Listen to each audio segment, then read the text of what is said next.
mulai dulu ya. Jadi sebenarnya nyeri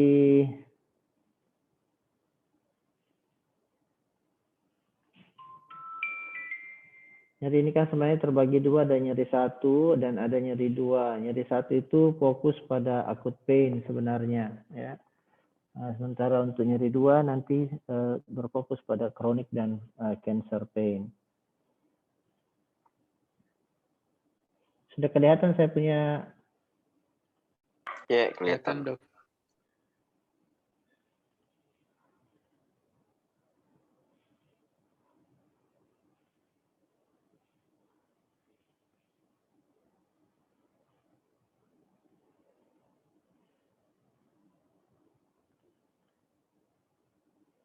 Oke, baik. Jadi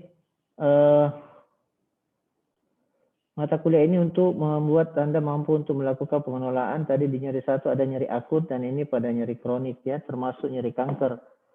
Karena nanti sebagai anestesi nanti kamu semua juga akan berhadapan dengan nyeri pasien-pasien nyeri, dan ini juga akan menjadi bagian ya dari domain anestesi ya, di dalam aturan-aturan regulasi bahwa spesialis anestesi juga berperan di nyeri akut, juga pada nyeri kronik ya, terutama pada nyeri kanker ya.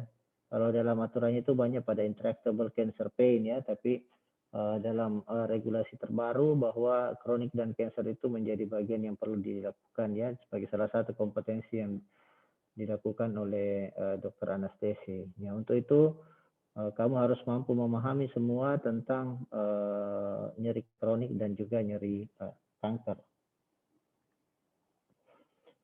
Nah, kalau kita lihat apa yang akan kita capai pada ini, jadi yang pertama adalah semuanya harus paham tentang patofisiologi nyeri kronik dan patofisiologi nyeri kanker. Ya, dua hal yang penting untuk diketahui. Yang kedua, dengan mengetahui patofisiologi itu, kita kemudian bisa mengetahui bagaimana melakukan penanganan nyeri kronik dan kanker dengan baik. Tentunya penanganan nyeri kronik dan kanker itu berhubungan dengan beberapa modalitas, yaitu modalitas farmakologi yang menggunakan drug intervention, obat-obatan yang bersifat analgetik, non-opioid, opioid, adjuvan analgesia, dan juga pendekatan non-farmakologi ya, minimal mengetahui apa yang dimaksud dengan pendekatan non-farmakologi dan apa yang bisa dilakukan ya, sehingga melihat nanti pasien nyeri kronik dan kanker itu lebih holistik. Berikutnya adalah memahami dan juga mengetahui tentang beberapa tindakan-tindakan intervensi dasar yang perlu kamu ketahui di dalam menghadapi pasien-pasien dengan nyeri kronik dan kanker. Hampir sebagian besar pasien-pasien dengan nyeri kronik atau terutama nyeri kanker yang dikonsulkan nanti ke anestesi adalah nyeri yang sulit untuk ditangani dengan pendekatan farmakologi. Jadi kadang-kala harus membutuhkan beberapa tindakan intervensi dasar ya. Tindakan intervensi dasar itu sebenarnya diambil dari kemampuan kita melakukan beberapa tindakan seperti peripheral nerve block ataupun neuroaxial analgesia yang biasa kita lakukan di dalam praktek anestesia. Jadi praktek anestesia kemudian digunakan untuk melakukan penanganan nyeri. Berikutnya adalah ya nanti seharusnya kamu punya kesempatan untuk mempunyai keterampilan untuk menghadapi pasien-pasien dengan nyeri kronik dan nyeri kanker. Tentu kamu sudah pernah melewati stase acute pain service, jaga pain. Nah, seharusnya di situ kamu juga berhadapan dengan pasien-pasien dengan nyeri kanker, jadi tentu juga sudah bisa menghadapi ya untuk pasien-pasien ini. Jadi tinggal nanti pemahaman pengetahuannya bagaimana menggunakan obat-obat analgesia yang baik ya, bagaimana menggunakan pendekatan-pendekatan seperti salah satunya umpamanya penggunaan epidural pada kanker dan sebagainya. Nah, ya saya kira itu yang perlu nanti untuk diketahui pada nyeri 2 ini. Nah, sekarang kita masuk pertama, mudah-mudahan kita ada kesempatan beberapa kali untuk pertemuan dan diskusi membahas dua hal ini, yaitu nyeri patofisiologi dan penanganan ya nyeri kronik dan nyeri kanker. Karena tentu ini menjadi hal yang perlu kita perhatikan ya di dalam mengoptimalkan analgesa yang kita berikan. Jadi tidak ada analgesa yang tepat tanpa mengetahui patofisiologi dari masalah nyeri yang dihadapi pasien. Ya. Nah kita masuk ke chronic pain ya. Ini slide-nya chronic pain. Ini ada Profusnya juga sempat membuat ini ya. Kita bahas saja bersama ya. Nah, jadi bagaimana nyeri kronik itu kita lihat dan bagaimana mekanismenya. Tentu kalau ingin membahas nyeri kronik ya, kita harus betul-betul paham dulu tentang apa itu nyeri dan bagaimana sebenarnya nyeri itu sehingga kita bisa memahami nyeri kronik ya. Kita agak sulit memahami nyeri kronik kalau kita tidak memahami dasar-dasar fisiologi ya tentang nyeri ya. Nah, saya kira kamu sering lihat pembacaan case, jurnal tentang pain, penelitian ya. Nah, jadi mungkin kamu sudah paham sedikit atau banyak tentang nyeri dan patofisiologinya. Nah, nanti kita akan coba bahas tentang chronic pain. Nah, sekarang coba jelaskan dulu sama saya secara sederhana pengetahuan yang kau tahu tentang perjalanan nyeri. Ya, ini dulu saya mau tahu. Ya, silakan siapa? Nuri.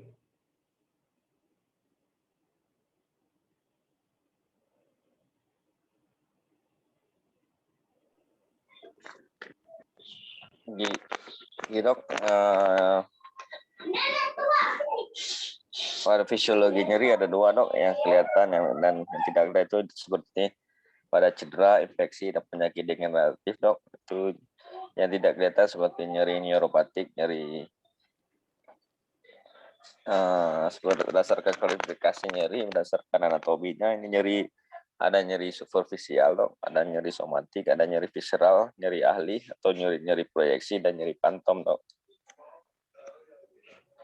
Ya, bagaimana perjalanannya itu nyeri sehingga sampai ke pasien merasakan nyeri?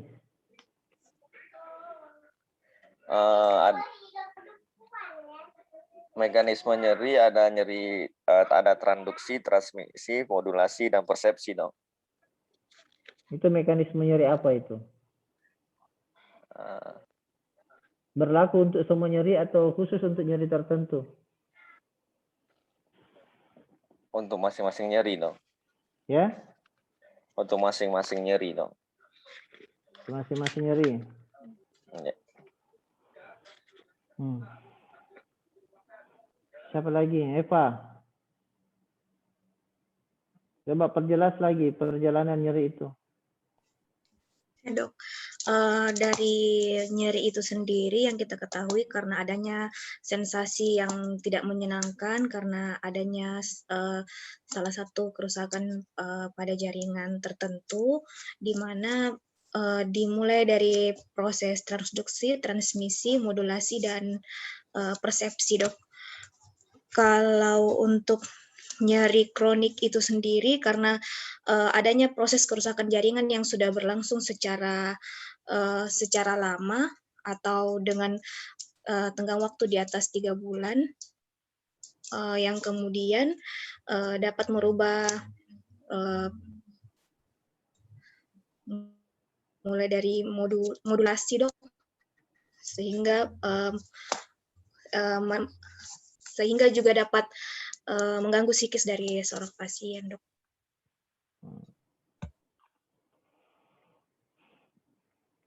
Oke, Anthony. Coba kamu jelaskan dulu perjalanan nyeri supaya kamu tahu dulu bagaimana itu perjalanan nyeri. Sebelum kita membahas ini nyeri kronik.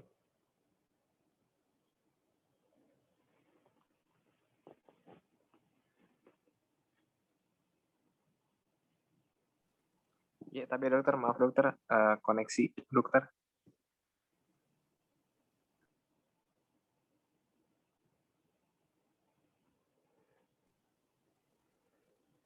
Iya, baik.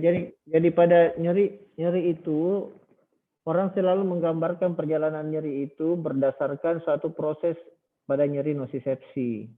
Karena nyeri nosisepsi itu sangat jelas perjalanan dari nyerinya. Jadi dimulai dari suatu proses adanya rangsangan pada nosiseptor. Mengapa disebut sebagai nosisepsi? Karena terjadi aktivasi dari nosiseptor. Nah, oleh suatu rangsangan yang chemical, thermal, atau mechanical. Ya, jadi hal itu kemudian merangsang terjadinya aktivasi daripada nosiseptor. Nah, nosiseptor yang teraktivasi itu kemudian akan membuat terjadinya, akan diubah rangsangan itu menjadi suatu rangsang impuls yang bisa dihantarkan. Jadi suatu proses yang disebut sebagai proses transduksi. Nah, disitulah peran daripada nosiseptor yang ada di ujung-ujungnya saraf N, N, ya, jadi nerve endingnya. Jadi nerve ending itu menjadi bagian daripada adalah merupakan nosiseptor, nerve ending. Jadi di ujung-ujung sarafnya. Yang kemudian menerima rangsang itu. Itulah yang disebut sebagai proses transduksi. Kemudian satu proses transduksi itu ketika menjadi impuls itu kemudian dilakukan transmisi. Kemana itu proses transmisi? Transmisi itu melewati 3 order neuron namanya. First order neuron, second order neuron, dan third order neuron. Untuk sampai kepada pusat daripada nyeri dari korteks. Di mana itu first order neuron? Yaitu first order neuron itu adalah sel saraf yang mempunyai badan selnya itu ada di namanya dorsal root ganglia. Di mana satu ujungnya itu adalah berasal dari perifer dan satu ujungnya yang ke atas ke proksimal itu menuju ke medula spinalis, dorsal horn. Itu yang disebut sebagai first order neuron kalau kamu baca. Itu dia kemudian mentransmisikan itu sampai dari perifer menuju ke dorsal root ganglia menuju ke dorsal horn neuron. Ya, jadi di medula spinalis bagian dorsal. Kalau sampai di situ maka dia akan melakukan sinaps dengan second order neuron. Jadi sinaps second order neuron itu ada di dorsal horn dengan first order neuron. Jadi ketemu dia sinaps di situ. Jadi kalau kamu menemukan gambar nanti saya perlihatkan gambar tentang adanya pelepasan substansi, glutama dan sebagainya. Itu adalah sinaps antara first order neuron dan second order neuron. Itu yang ketemu di medula spinalis. Nah, itu akan ditransmisikan menuju ke talamik. Makanya dia bergeser ke kontralateral. Jadi kalau kau lihat gambar nanti, dia tidak lurus naik di sisi itu, tapi dia kontralateral. Jadi dia naik ke atas ke spinotalamik. Makanya kamu dengar apa yang disebut sebagai spinotalamik. Karena badan selnya itu ada di talamik yang akan bersinaps dengan third order neuron. Jadi dari talamus itu akan menuju lagi ke kortikal. Jadi spino ke talamus itu adalah second order neuron yang bekerja. Talamus ke kortikal atau struktur-struktur yang lain itu di sekitar itu adalah third order neuron ketiga. Jadi kalau dari situ kita melihat sinaps-sinaps yang terjadi itu, yang dilewati itu, kemudian akan mengalami proses yang disebut proses modulasi. Jadi modulasi itu bisa bekerja di dorsal horn neuron atau di neuron-neuron yang lebih atas, ya. Nah, karena di daerah sebelum talamus itu ada namanya periaquatral gray, ada limbik, ada nucleus rafemagmus, dan struktur-struktur yang ada di susunan saraf pusat yang dilewati oleh rangsang nyeri. Nah, kemudian disitulah terjadi proses modulasi. Nah, di mana rangsang yang kuat dari atas itu akan bisa menutup rangsang yang datang dari bawah kalau dia cukup kuat yang atas. Tapi kalau dia tidak cukup kuat, rangsang yang dari bawah itu kuat sekali, maka dia akan masuk ke atas dan kemudian dipersepsikan sebagai suatu nyeri. Nah, persepsi itu kemudian bisa di mana lokasinya, di mana, bagi berapa intensitasnya, bagaimana sifatnya, apa aspek emosional dari sesuatu yang sampai, ya kan? Nah, itu kan ada di situ. Kita dulu ya.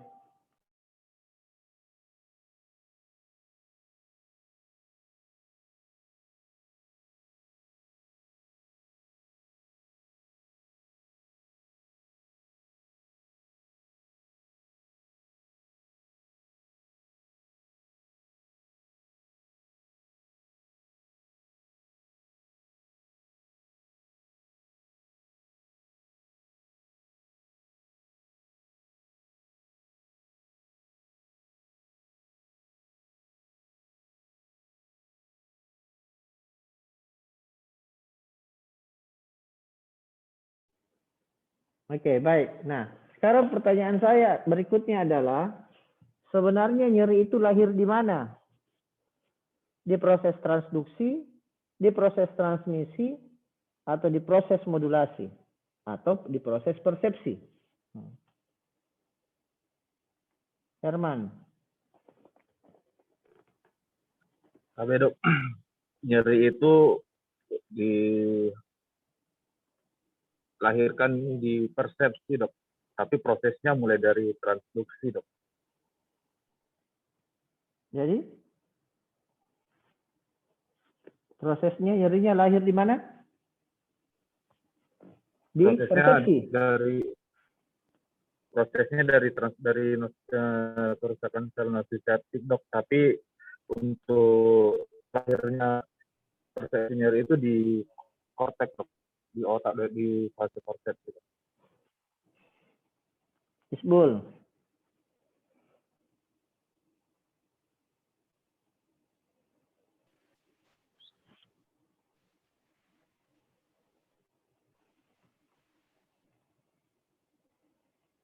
Ya, Isbul.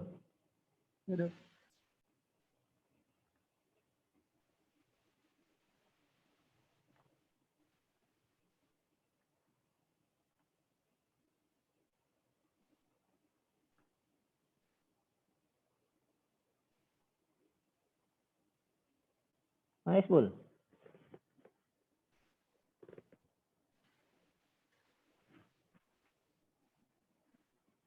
Karena kalau kamu tidak memahami ini, akan sulit bagi kita untuk memahami bagaimana itu disebut sebagai suatu nyeri kronik.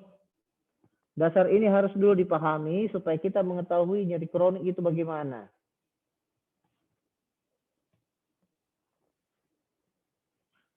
Mana Isbul? Di mana lahir itu nyeri sebenarnya?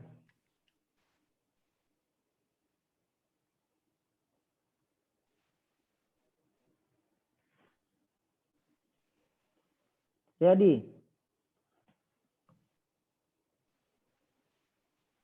ya dok, di mana lahir itu nyeri? kalau pasien merasakan nyeri di persepsi dok, Persepsi. iya, sehingga dia merasakan nyerinya dok. Dita.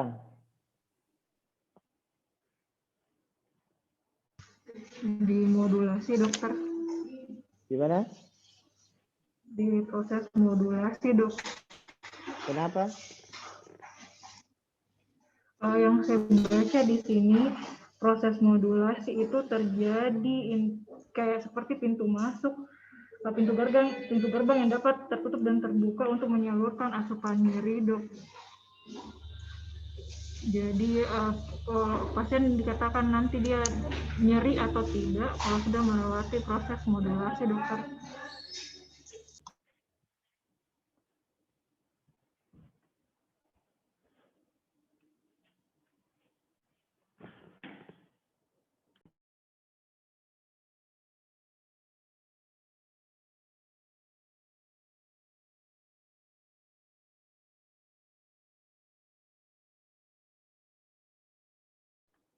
Ya, Oke, baik. Jadi ada 3 hal yang bisa terjadi dengan adanya suatu rangsang. Ada rangsang, tapi tidak menyebabkan nyeri. Ya. Jadi ada impuls yang datang dari bawah, ada proses transduksinya, ada proses transmisinya, tapi tidak menimbulkan nyeri. Ada juga rangsang yang datang dari bawah, tetapi menimbulkan nyeri. Ya kan? Tapi ada juga tidak ada rangsang, tapi menimbulkan nyeri. Bisa pahami 3 kemungkinan itu? Nah, jadi kalau ada orang pembedahan, ada kerusakan, ada inflamasi, ada rangsangan, kemudian dia merasakan nyeri. Nah, itu adalah sesuatu yang memang paling banyak terjadi. Ya kan? Nah, tapi ada kemudian keadaan di mana ada rangsangan, tetapi kemampuan modulasi sangat kuat. Sehingga tidak menjadi suatu persepsi nyeri. Karena ada proses modulasi yang sangat kuat. Contohnya kalau kamu lari, terinjak paku, pada saat yang bersamaan aktivitas simpatismu meningkat, umpamanya diburu anjing, nah itu nyeri itu tidak akan sampai.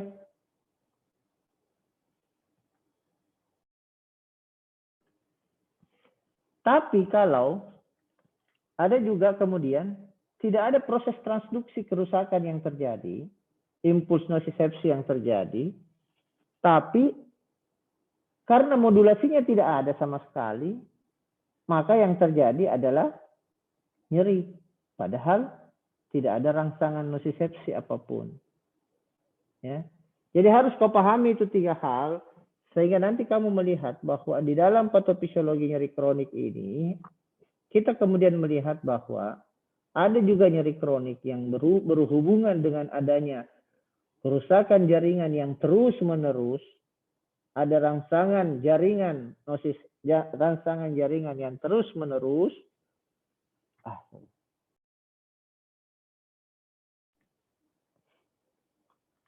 Ada rangsangan jaringan yang terus-menerus, ya, yang menyebabkan suatu nyeri kronik.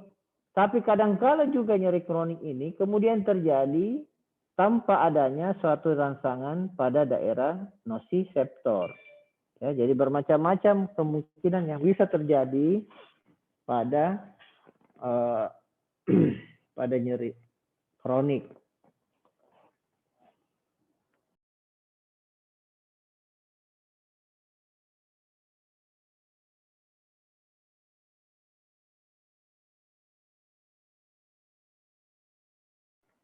Ya, nyeri good pain atau bad pain. Good pain itu maksudnya ya memang wajar ada daripada kita ada sesuatu yang rusak, ya.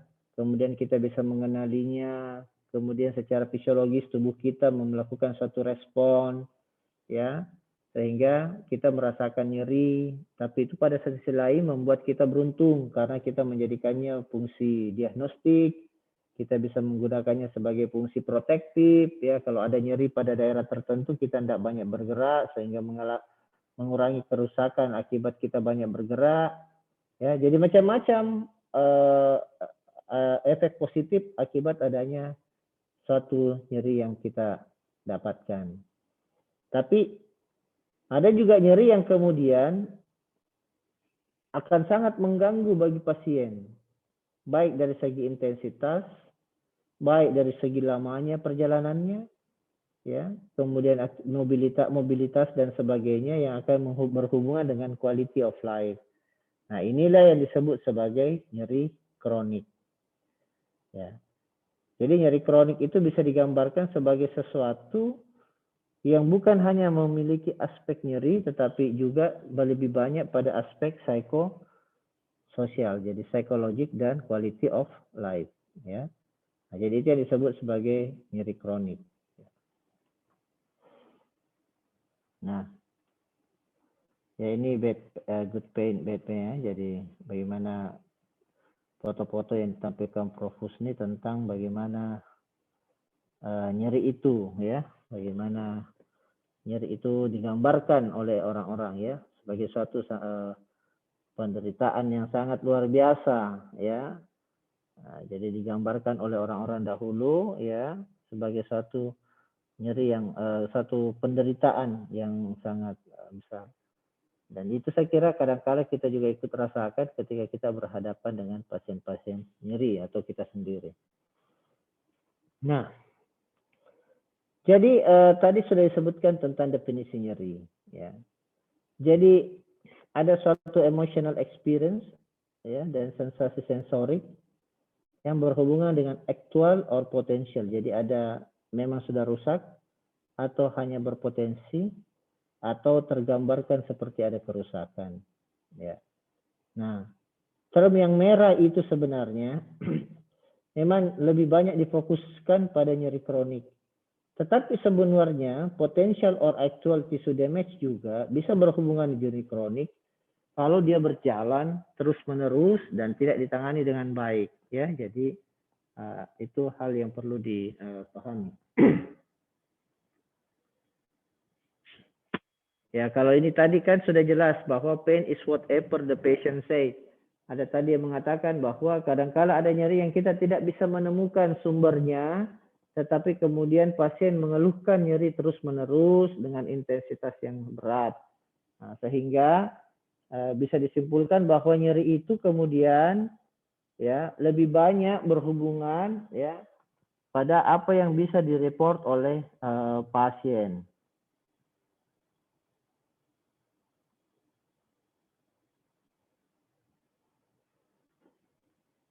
Nah,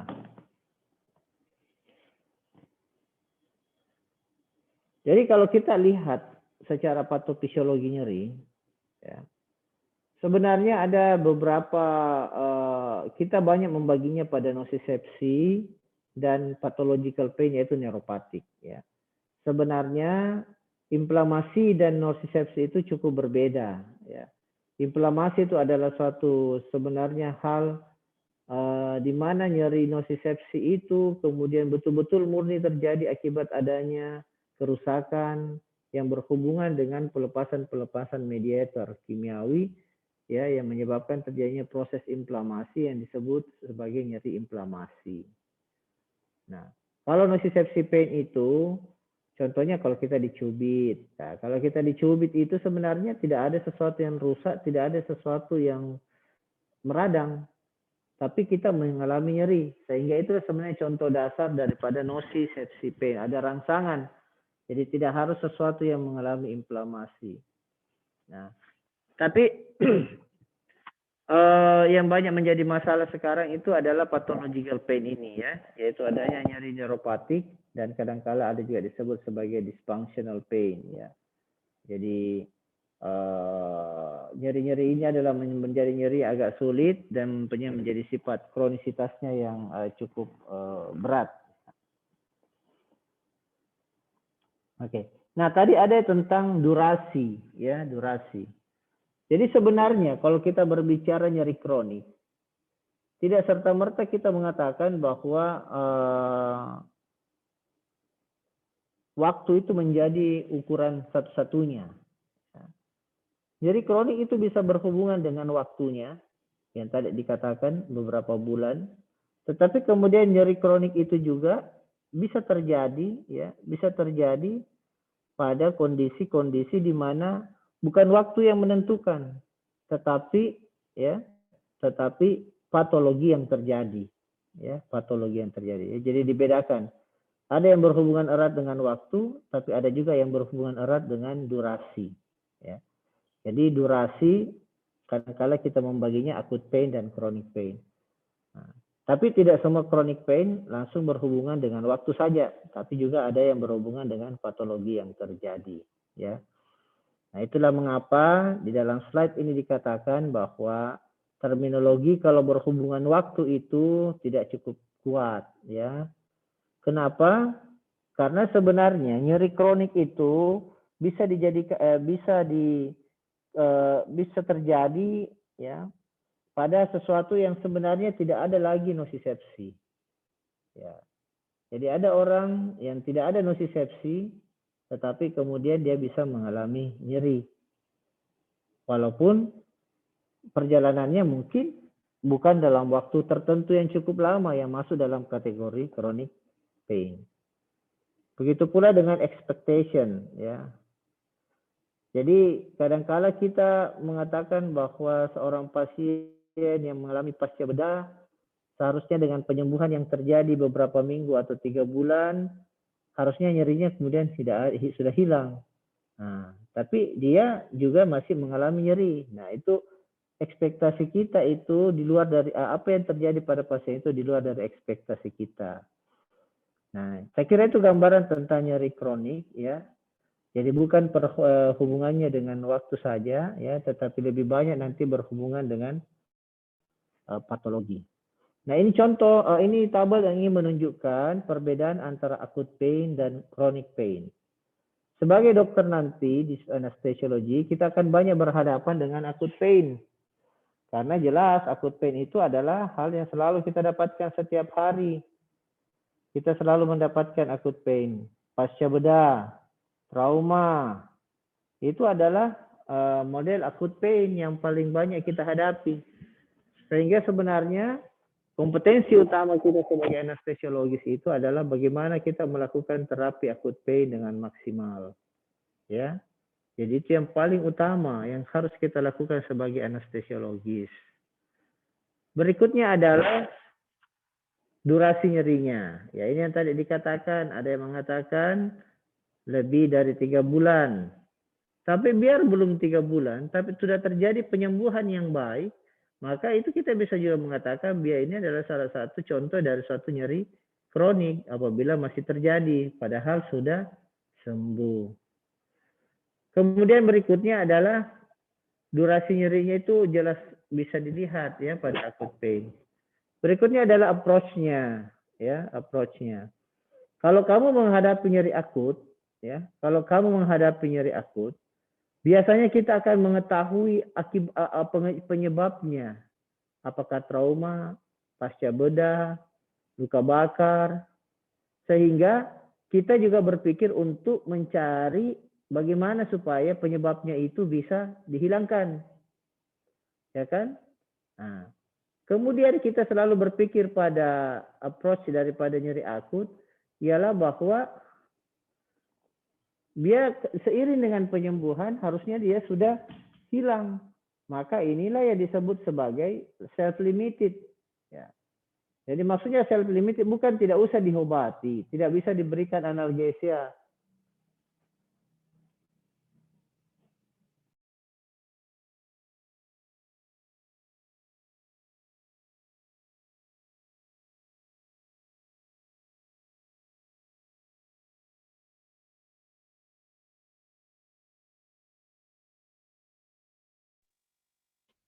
Pak Bedok, termute dok.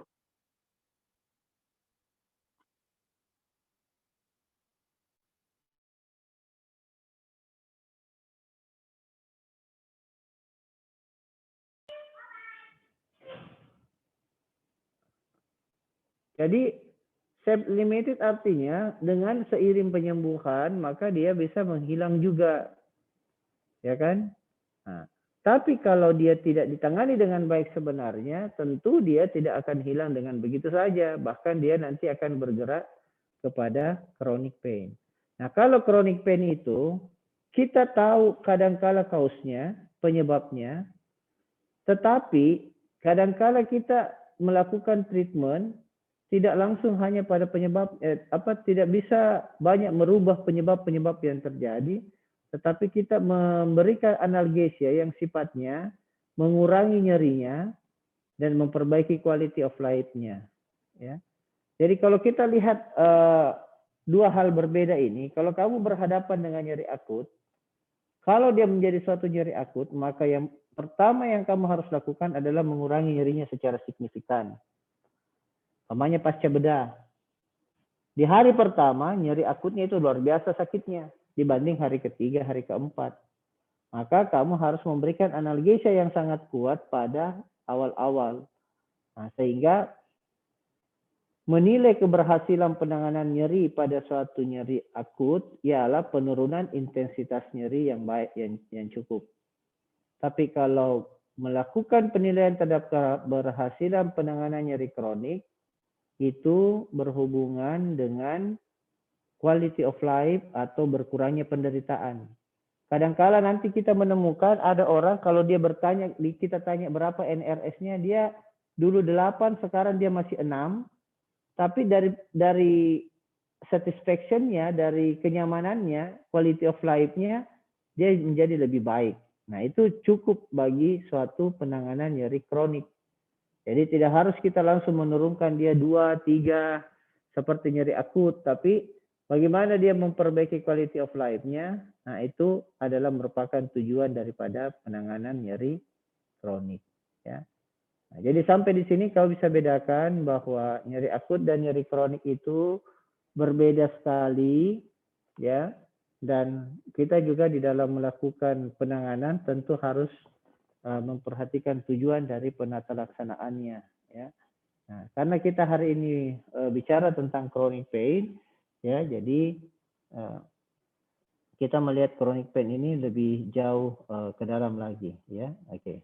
Saya kira saya lewati saja ini, sebagian sudah saya sampaikan tadi, ya. Nah, sekarang kita masuk pada chronic pain. Ya. Jadi secara perdefinisi yang bisa ditemukan, jadi chronic pain itu adalah suatu nyeri yang menetap atau muncul terus, ya, di luar dari waktu yang biasanya, ya, berhubungan dengan penyakit akut yang atau injury yang dia alami, ya. Jadi dia ada terus-menerus, padahal secara ekspektasi kita di dalam penyembuhan dari kondisinya, dia seharusnya tidak lagi menyebabkan nyeri. Nah, kalau itu pun tidak terpenuhi, nah maka masalah durasi menjadi salah satu acuan dalam penggunaan definisi nyeri kronik, yaitu dia berjalan, dia dirasakan dalam waktu lebih dari 3 sampai 6 bulan. Nah, ini yang disebut sebagai durasinya.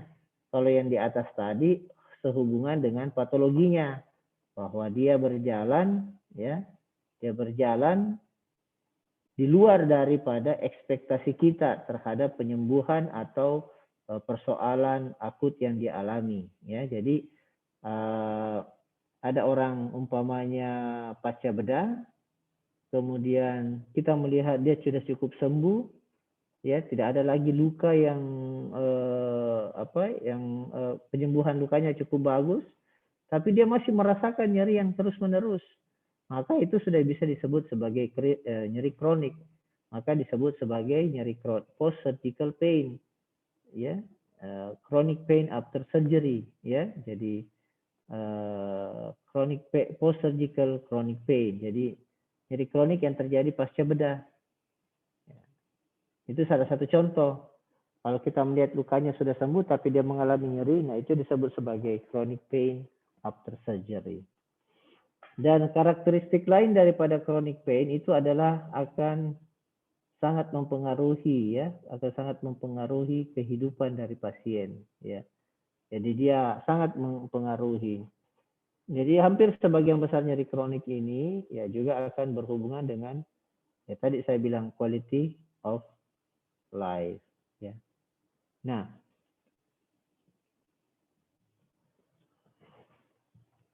ini ada beberapa karakteristik dari suatu nyeri kronik. Yang pertama tadi adalah longer than expected time healing. Jadi penyembuhannya sudah tapi masih sakit. Durasinya. Kemudian dia juga banyak di-trigger oleh ini penyakit-penyakit atau kerusakan. Maka kita kenal ada disebut sebagai complex regional pain syndrome. Kita mengenal ada disebut sebagai post-herpetic neuralgia. Kita mengenal diabetic neuropathy. Nah, itu adalah contoh-contoh nyeri kronik yang sangat khas. Karena dia di-trigger oleh adanya suatu kerusakan atau adanya penyakit yang mempengaruhi terjadinya nyeri kronik. Kadang-kala nyeri kronik juga penyebabnya agak sulit kita ketahui, ya. Kemudian ada beberapa faktor ya yang bisa memicu ya terjadinya nyeri-nyeri kronik ini selain masalah-masalah yang utama tadi. Kemudian berikutnya adalah kalau nyeri akut itu biasanya seiring dengan perjalanan waktu harusnya berkurang, maka nyeri kronik lebih banyak pada kondisi di mana seiring dengan perjalanan waktu dia akan terus bertambah. Nah, itu disebut salah satu karakteristik dari suatu nyeri kronik. Berikutnya adalah, ya ini saya tidak tahu nih slide-nya mungkin kurang ini no activation of the sympathetic nervous system. Nah, kadang-kadang justru sebenarnya ada kondisi nyeri kronik yang berhubungan dengan simpatetik ya. Nah, maksudnya mungkin ini adalah pada awal-awal nyeri kronik itu sympathetic activity tidak terlalu banyak berpengaruh ya. Jadi kalau kita nyeri akut pasca bedah tiba-tiba nyeri hebat maka terjadi tendensi terjadinya hipertensi, tahikardia ya akibat aktivitas simpatetik. Tapi nyeri kronik itu berjalan dengan perjalanan waktu tidak langsung menyebabkan terjadinya itu. Lama-kelamaan dan nanti akan menyebabkan aktivitas simpatik yang berbeda dengan nyeri akut. Ya. Nanti kita kenal apa yang disebut sebagai refleks simpatiki dystrophy yang atau kita kenal sebagai complex regional pain syndrome. Ya, jadi ini adalah beberapa karakteristik dari nyeri kronik. Jadi dalam prakteknya nanti kalau kamu mengetahui beberapa karakteristik ini, kita dengan mudah bisa melihat bahwa seorang pasien itu memang mengalami nyeri kronik. Dan kalau kita berhadapan dengan pasien-pasien nyeri kronik, kemudian kita bisa berpikir bahwa kausa akibat nyeri itu menjadi sesuatu yang kadang-kala bukan tujuan utama dari kita melakukan suatu penanganan. Ya. Walaupun beberapa nyeri kronik, tetap kita harus memperhatikan kausa, ya, sehingga kita juga bisa melakukan treatment terhadap akibat penyebab daripada nyeri kronik itu. Oke, baik ya. Nah, ya, jadi ini beberapa karakteristik tambahan ya, subjective personal experience ya. Kadang-kala susah kita diagnosis, ya, nggak jelas apa yang dia bilang pasiennya. Ya, semua nyeri-nyeri seperti itu akan disebut sebagai nyeri kronik, ya. Nah, kadang-kala ada pasien juga sudah sangat terganggu hidupnya secara terus-menerus, ya. Saya kira di sini siapa ini? Ada Nuri kan juga pernah mengalami nyeri ini, ya. Nah, oke, baik. Jadi ini adalah perbedaan-perbedaan. Nah, sekarang kalau kamu lihat slide ini, kita kemudian bisa melihat bahwa kalau acute pain itu durasinya biasanya beberapa hari, maka chronic pain itu bulan sampai tahunan, sampai seumur hidup malah. Kemudian kadang-kala ada kerusakan jaringan di kronik, tapi kalau di acute pain hampir pasti selalu harus ada masalah kerusakan jaringan. Ya. Kemudian hantaran nerve-nya ya cepat sekali ya, kita bisa mengalami suatu pasien bisa mengalami nyeri yang hebat segera setelah ada rangsangan ya. Autonomik ya, pada awal-awalnya aktivasi simpatetik ada pada acute pain, tapi pada chronic pain kadang-kala juga berjalan di akhir-akhir ya. Kemudian social effect ya, psikologisnya cukup kuat pada chronic pain ya. Kemudian ada beberapa hal yang berhubungan, umpamanya diabetik dan sebagainya, ya ada. Nah, treatment utama pada nyeri akut itu adalah analgetik. Tapi kalau pada chronic pain, ya chronic pain, analgetik itu ada, adjuvan ada, tetapi kadang-kala kita harus menambahkan beberapa behavior treatment ya, umpamanya terapi-terapi relaksasi, terapi-terapi yang berhubungan dengan muskuloskeletal activity. Nah, itu juga biasa diberikan pada pasien-pasien dengan chronic pain ya. Jadi kalau kita lihat bahwa multidisciplinary approach pada chronic pain jauh lebih besar dibanding pada nyeri akut. Nah, itulah mengapa kalau nyeri akut, kita sebagai anestesiologi secara sendiri kadang-kala bisa menghadapi, tapi kadang pada nyeri-nyeri kronik kita butuh bantuan orang-orang lain untuk membantu kita dalam melakukan treatment. Ya. Prognosis pada acute pain jelas, ya, predictable. Kalau chronic pain kita tidak bisa prediksi apa betul kita bisa menghilangkan nyeri secara permanen, atau kita akan bisa menurunkan intensitasnya saja, atau kita justru hanya berhubungan dengan quality of life saja. Ya, pada beberapa program penanganan nyeri kronik itu orang dilakukan usaha untuk coping with pain. Maksudnya begini, coping with pain itu nyerinya tetap ada, tapi dia bisa coping. Jadi dia bisa menerima itu nyeri dan dia bisa beraktivitas dan memperbaiki quality of life-nya. Nah, kadang-kala itu bisa dilakukan ya dengan pendekatan-pendekatan non farmakologi yang kuat ya, dan itu sudah banyak dilakukan di beberapa tempat ya, di negara-negara lain itu sudah banyak berkembang ya. Nah, apa yang terjadi kalau chronic pain itu tidak ditangani dengan baik? Nah, ini ada physical functioning, ada psychological morbidity, ada social consequence, nggak bisa kerja, hubungan keluarga dan sebagainya. Nah, economic consequences ada juga ya, nggak bisa kerja, dia punya disability ya, kemudian pembiayaan juga menjadi besar. Nah, itu yang dihadapi pasien-pasien dengan nyeri kronik. Ya. Oke. Nah, jadi kalau menurut slide ini dikatakan bahwa bukan tidak harus menjadi suatu bagian dari perpanjangan acute pain, tapi dia bisa menjadi suatu penyakit tersendiri yang perlu dihadapi. Nah, sekarang kita masuk ke mekanisme bagaimana terjadinya suatu nyeri kronik.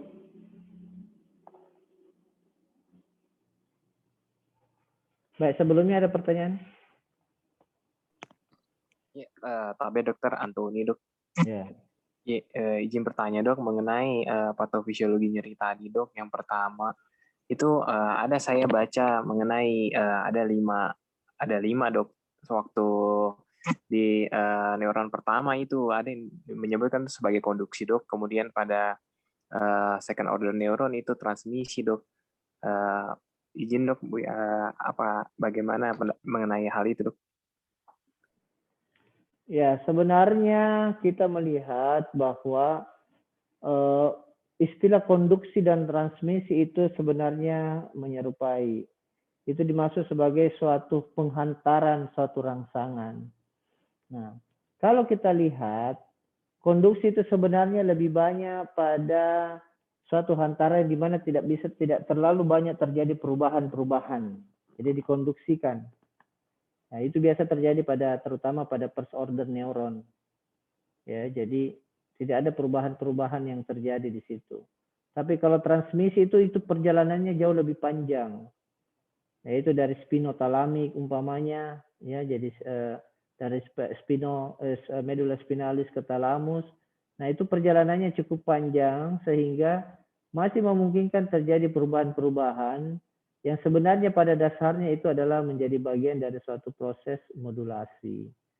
Nah, jadi istilah konduksi dan transmisi itu lebih banyak dibedakan sama dengan kondisi-kondisi sebelumnya sebagai suatu penghantaran, tapi dia tidak menjadi sesuatu yang bisa menyebabkan terjadinya perubahan-perubahan signifikan terhadap impuls yang dihantarkan. Maka dulu orang hanya mengenal istilah transmisi saja, gitu kan. Jadi pokoknya dari perifer ke atas itu juga disebut sebagai transmisi, ya. Kemudian ada yang menambahkan istilah conduction, ya. Jadi di conduction, ya. Jadi kalau conduction itu ya conduction, jadi dihantarkan seperti apa adanya. Ya, tapi kalau transmisi itu meliputi ada beberapa faktor yang bisa berpengaruh pada transmisi itu. Jadi kalau ada rangsangan pada nociceptor dikonduksikan, ya akan sampai di sinaps second order neuron seperti itu apa adanya. Tapi kalau dari second order neuron ke atas, nah itu banyak perubahan-perubahan dalam proses hantaran itu. Maka lebih banyak orang menggunakan transmisi itu pada umpamanya spinothalamic transmission, ya, istilah-istilah itu. Tapi kalau untuk serabut saraf perifer orang disebut sebagai konduksi nerve, jadi nerve conduction ya. Jadi kalau membaca itu namanya nerve conduction, tidak bilang nerve transmission. Tapi pada spinothalamic itu disebut sebagai spinothalamic transmission, tidak bilang spinothalamic conduction. Jadi orang membaginya, membedakannya antara conduction dan transmission. Kira-kira begitu gambarannya, ya. Ya, terima kasih, Dok. Oke, ada lagi pertanyaan?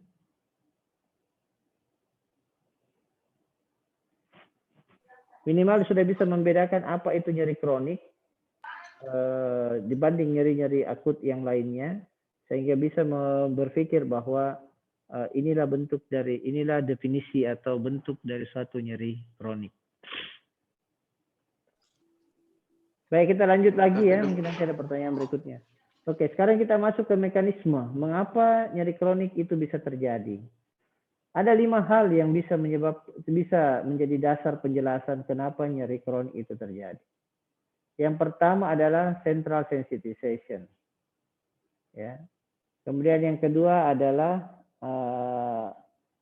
apa namanya? Belum perlu ini. Central sensitive mana ini?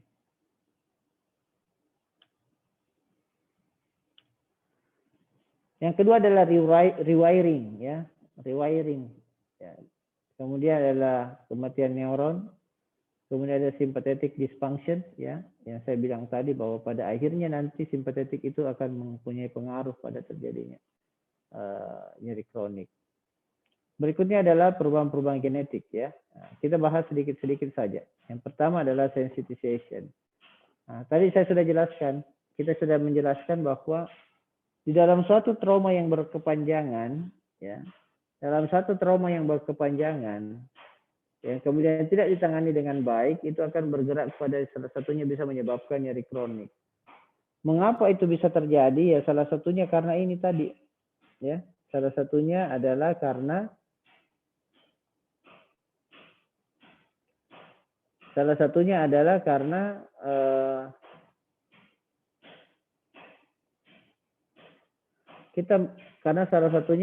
terjadi suatu aktivitas terus-menerus yang kemudian menyebabkan terjadinya aktivitas yang berlebihan pada sinaps, ya, pada dorsal horn neuron. Ya, jadi kalau kita lihat ini, substance P dan glutamat yang datang dari first order neuron itu akan nanti dilepaskan untuk berikatan dengan reseptor-reseptor yang ada di postsynaptic neuron atau second order neuron, ya. Jadi kalau kita lihat substance P-nya keluar karena ada aktivitas berlebihan terus-menerus, stimulasi terus-menerus, maka substance P itu akan berikatan dengan neurokinin, kemudian dengan ikatan itu dia akan menyebabkan suatu proses di mana terjadinya pembukaan antara di channel-channel yang menyebabkan glutamat, kalsium itu kemudian masuk, glutamat berikatan dan kalsium masuk sehingga terjadilah suatu depolarisasi. Nah, kalau ini terjadi terus-menerus, ya,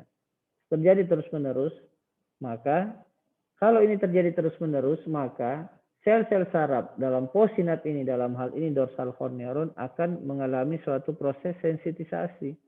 Artinya dia menjadi lebih sensitif terhadap rangsangan yang ada.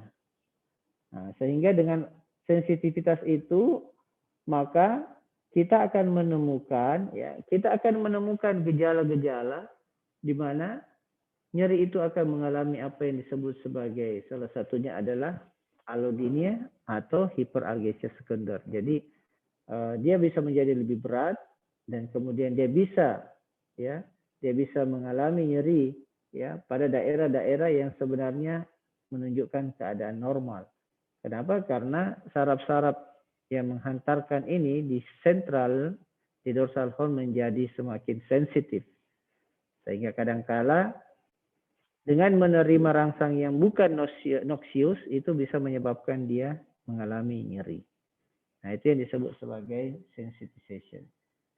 Yang kedua adalah sprouting, ya, sprouting atau rewiring. Nah, dari gambar ini kita bisa melihat bahwa di medula spinalis ini ada dua neuron yang disebut sebagai neuron spesifik, ada yang disebut sebagai wide dynamic range neuron. Jadi neuron-neuron yang mempunyai wide dynamic. Jadi dia bisa menerima banyak rangsang.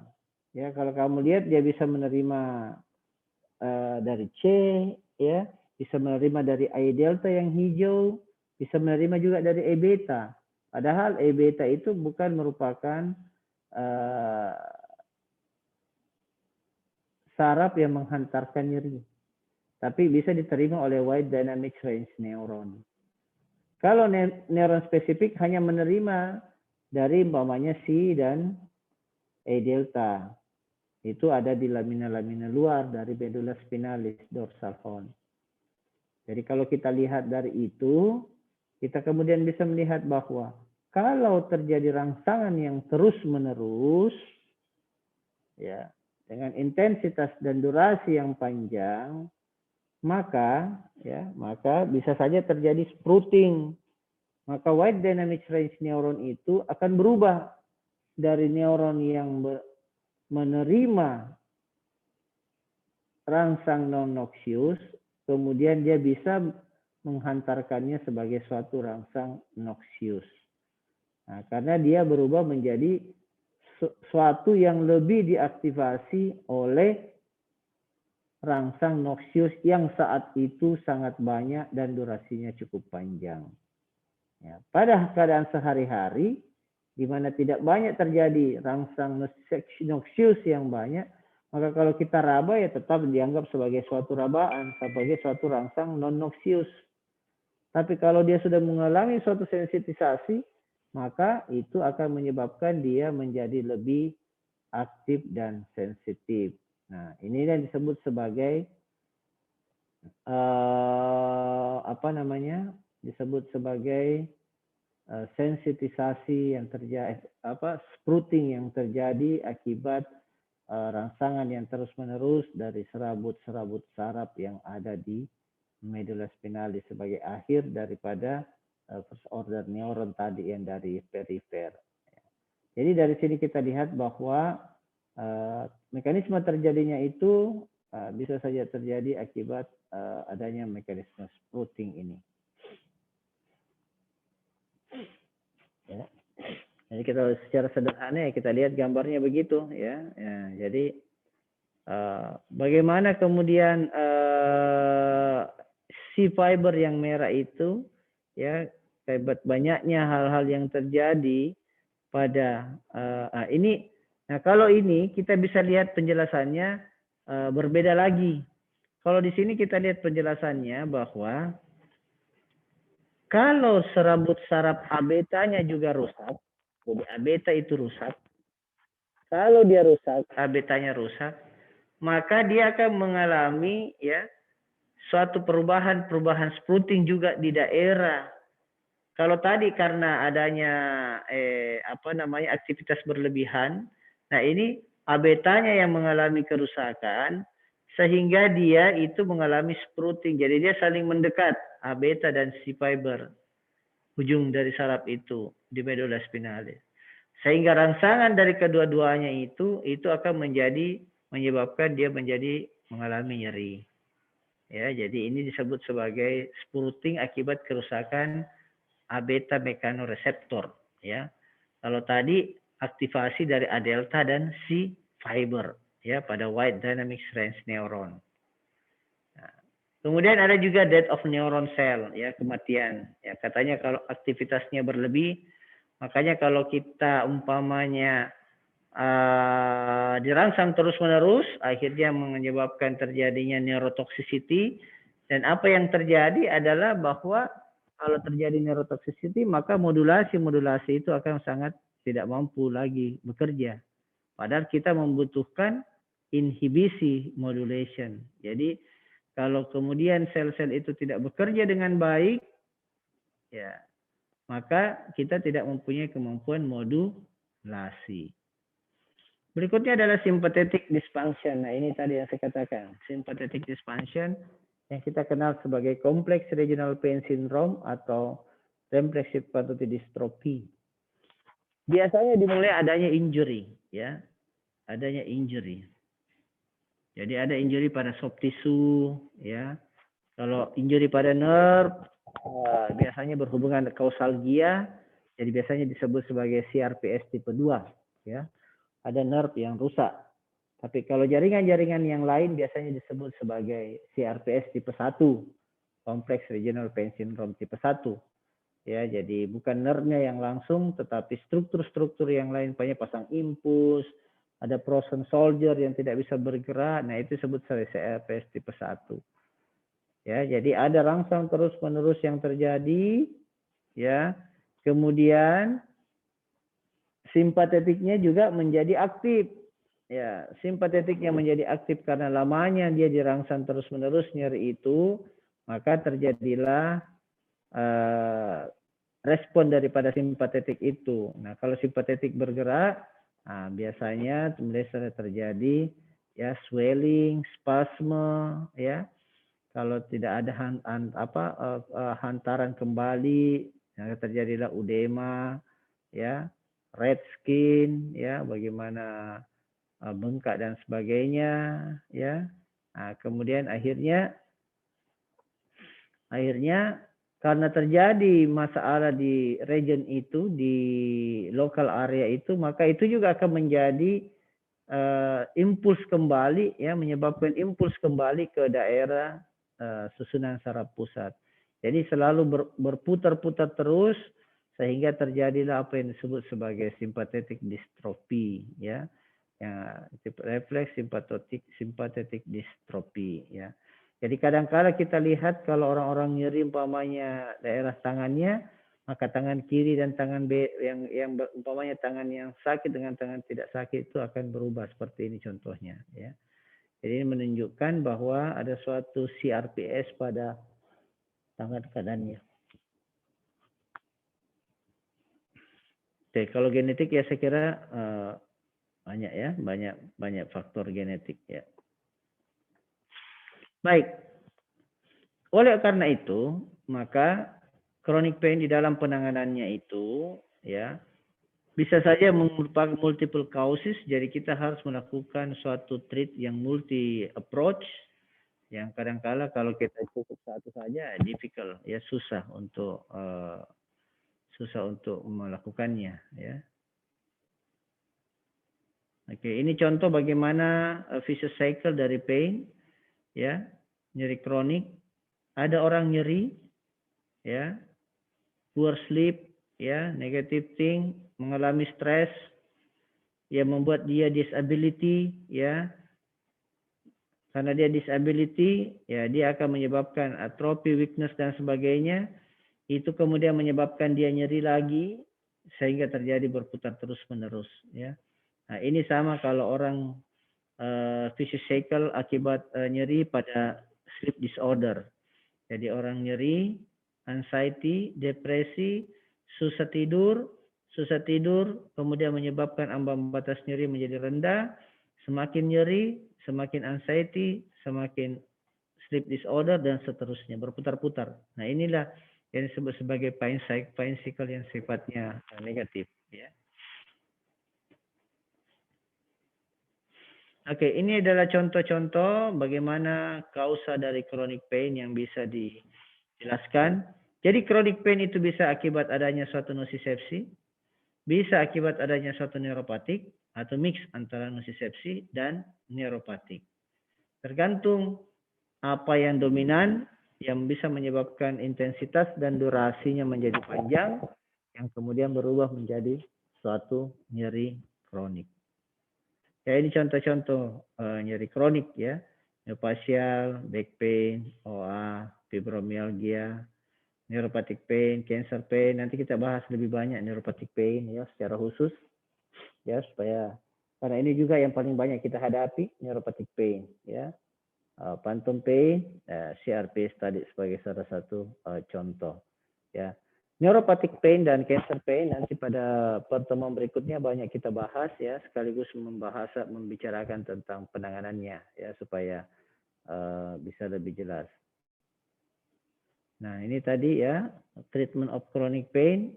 Kalau kita mungkin melakukan diagnostik, terus kita bisa melakukan underlying condition-nya apa, ya kemudian kita reduce pain-nya. Nah, reduce pain-nya itu akan menyebabkan kita akan mendapatkan, pasien akan mendapatkan physical functioning, ya, dan kualitas baiknya menjadi lebih baik. Oke, saya kira itu mungkin untuk bahan dasar tentang nyeri kronik ya, yang mungkin nanti akan bisa didiskusikan dan tambahkan nanti pada nyeri pertemuan berikutnya tentang neuropatik dan cancer ya. Ada pertanyaan? Masih ada beberapa waktu ini, saya masih ada pertemuan sesudah ini. Dok, minta maaf dok, Ngalius dok. Ya, silakan. Dok, tadi saya sempat dengar ada statement nyeri kronis itu tidak harus berasal dari nyeri akut ya dok ya? Ya.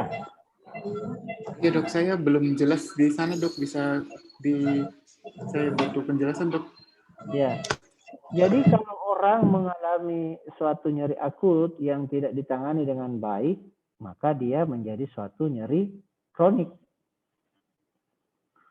Tapi pada beberapa kondisi, orang tidak mengalami nyeri akut, tapi dia bisa mengalami nyeri kronik. Contohnya tadi fibromialgia. Fibromialgia itu adalah suatu kondisi di mana orang itu mengalami gangguan mobilitas, gangguan modulasi yang terjadi akibat ketidakmampuan modulasi itu untuk melakukan inhibisi. Sehingga orang ini akan nyeri berkepanjangan terus-menerus. Tidak bisa juga dikategorikan sebagai suatu nyeri nosisepsi. Karena kita pada saat dia mengalami nyeri, itu tidak mengetahui apa sumber daripada nyeri yang dirasakan oleh pasien itu. Nah, sehingga kadangkala nyeri kronik itu bukan menjadi suatu bagian perpanjangan dari suatu nyeri akut yang tidak ditangani dengan baik. Ya. Jadi seperti umpamanya juga diabetik. Diabetik itu kita tidak pernah mendengar istilah neuropati akut diabetik, tidak. Dia berjalan terus sehingga oke, sebentar dulu ya.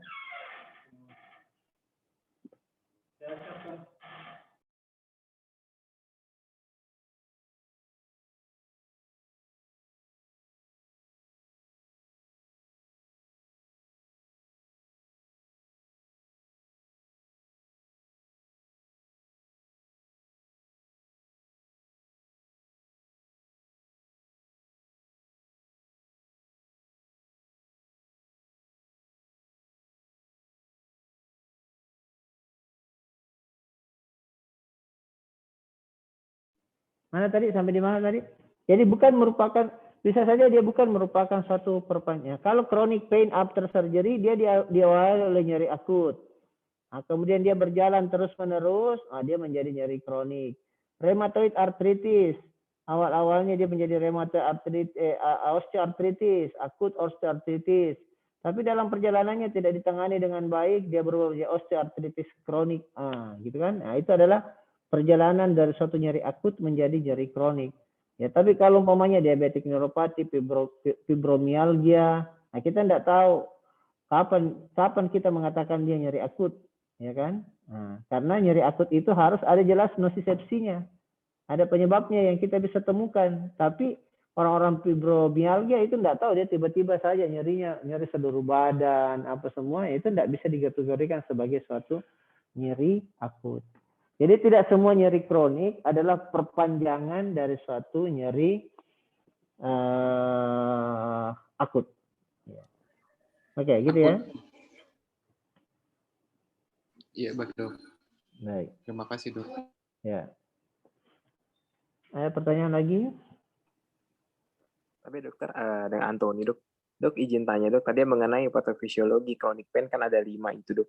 Itu berarti setiap penyakit memiliki patofisiologi masing-masing ya dok. Tidak berarti semuanya terjadi pada chronic pain. Ya. Pada gitu. Jadi masing-masing penyakit itu memiliki mekanisme utama terjadinya mengapa kemudian dia mengalami suatu nyeri akut, nyeri kronik. Ya. Nah, jadi umpamanya pasca bedah. Kalau orang kamu biarkan nyeri terus-menerus, tidak ditangani nyeri pasca bedahnya dengan baik, maka jelas yang paling banyak terjadi, yang akan paling mungkin terjadi itu adalah terjadinya central sensitization yang berlebihan. Sehingga terjadi perubahan pada dorsal horn neuron yang menjadi lebih sensitif, lebih aktif dan sebagainya. Sehingga kemudian akibat perubahan itu nyerinya tidak hilang dan kemudian dia bertambah berat. Pasiennya sembuh tapi kemudian dia mengalami nyeri hebat. Nyeri terus-menerus. Maka itu disebut sebagai mekanismenya jelas kemungkinan besar adalah terjadinya central sensitization. Ya kan? Nah, tapi kalau umpamanya tadi ada istilah rewiring atau sprouting, ya mungkin umpamanya kita punya nerve yang rusak, umpamanya A beta kita yang rusak, ya contohnya umpamanya mungkin herpetik dan sebagainya. Nah, karena kerusakan itu maka yang terjadi adalah karena ketidakmampuan kemampuan A beta itu kemudian mengirim impuls terus-menerus mengalami sprouting. Nah, maka mekanismenya menjadi mekanisme yang utama. Nah, begitu pula dengan yang lainnya seperti fibromialgia. Fibromialgia itu kemudian modulasi tidak bisa berjalan lagi, inhibisinya tidak ada. Nah, kemudian kemungkinan besar bisa dijelaskan adalah umpamanya terjadinya inhibitory deficit, jadi death of neuron. Itu adalah contoh-contoh bahwa mekanisme-mekanisme dari masing-masing penyebab ini berbeda. Ya. Nah, jadi umpamanya central sensitization. Nah, nanti penanganannya juga banyak kita bisa melihat dari bisa kita lihat dari mekanisme-mekanisme yang dominan. Ya, umpamanya kalau central sensitization ya artinya kalau masih memungkinkan kita hentikan segera central sensitization-nya, kemudian kita memberikan obat-obat yang bisa mengembalikan kemampuan sel-sel itu menjadi lebih tenang. Ya, makanya biasa kita memberikan obat-obat di proses modulasi. Ya, kadang-kala blok saraf juga bisa efektif. Ya. Nah, itu adalah hal-hal yang bisa dipikirkan nanti hubungannya dengan mekanisme. Ya, sama dengan umpamanya diabetik neuropati, ya tidak serta-merta kita berikan obat-obat modulasi. Ya, mungkin dengan kontrol hiperglikemi. Nah, kontrol hiperglikemi yang berlebihan itu bisa menyebabkan kerusakan-kerusakannya menjadi berkurang. Nah, jadi mekanisme ini tidak harus terjadi semua pada satu nyeri kronik, tapi bisa terjadi ya utama pada satu jenis nyeri kronik. Ya, cukup ya. Ya, siap dokter. Terima kasih dok. Dok, berarti kalau diabetik neuropati utamanya di rewiring dok ya? Ya, salah satunya karena kerusakan-kerusakan sel-sel yang menghantarkan itu. Iya dokter, terima kasih dok.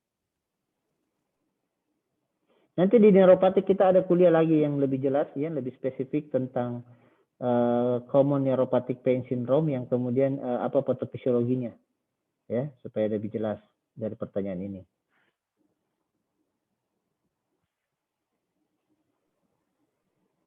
Ada lagi pertanyaan?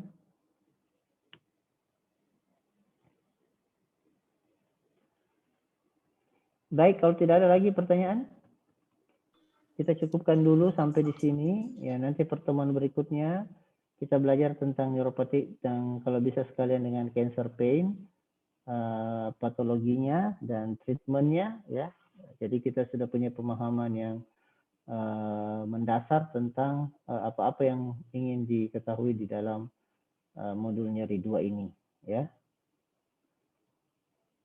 Oke, baik. Kalau begitu, kalau tidak ada lagi pertanyaan, ya kita cukupkan untuk kesempatan ini. Ya, terima kasih banyak atas perhatiannya. Assalamualaikum warahmatullahi wabarakatuh. Waalaikumsalam. Terima kasih dok. Terima kasih dok. Saya live ya. Ya dok, terima kasih dok. Jadi kau baca tentang nyeri kronik ini supaya kalau ada pertemuan berikutnya kau bisa bertanya hal yang mungkin belum jelas, yang perlu diklarifikasi, ya ditambah nanti dengan neuropatik dan cancer. Oke, baik.